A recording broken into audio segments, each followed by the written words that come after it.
enough figures, do you think, enough recruits, or should we be expecting more?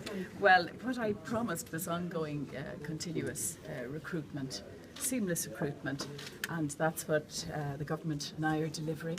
I am delighted to be able to announce this morning that there will be 250 new recruits into Templemore. Templemore effectively closed to Garda recruitment in 2009, and we now have 550 new Gardaí who've been recruited.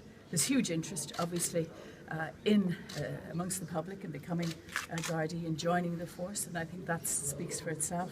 But I am really pleased that we have 250 new recruits coming in this year to Templemore. And Minister, do you envisage further recruitment down the line? Because as we know that the force has now fallen to 12,800. The AGSI saying here today they wanted it back, or over the last few days they wanted back up to 14,000. It's still a long way to go. It's a very important initiative. The 300 new Gardaí are in Templemore at present and will be coming out in the course of this year to work in our communities, to keep our communities safe, and to do the important policing work and criminal investigation that needs to be done. They're being joined by another 250 recruits now.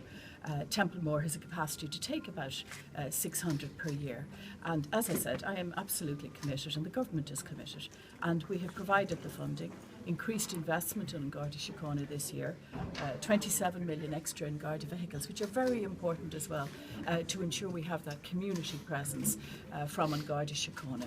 So ongoing, continuous recruitment, and that's what I'm delivering this year and here today. Minister, the Commissioner said that she needs 325 minimum per year to keep it at 13,000. Are you going to be short of that, or will you try and catch up?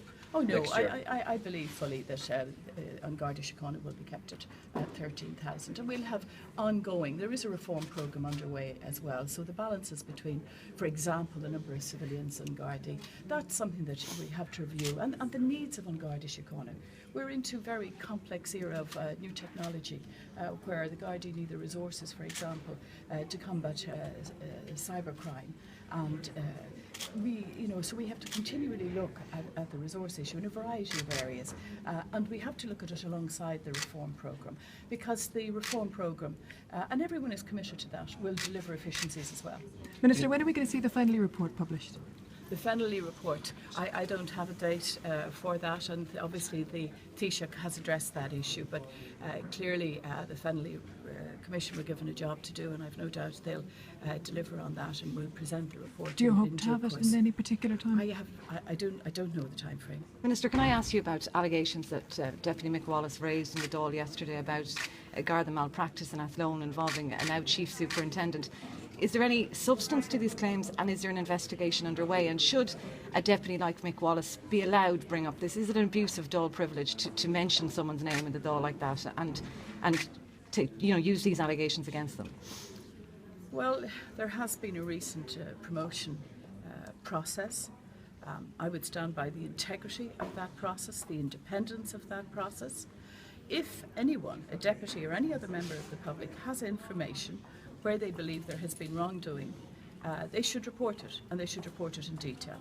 The Taoiseach had already asked Deputy Wallace for detailed information on the allegation that he made, and if he has detail, he should provide it, and it should be, obviously would be, dealt with in the appropriate way and through the appropriate channels.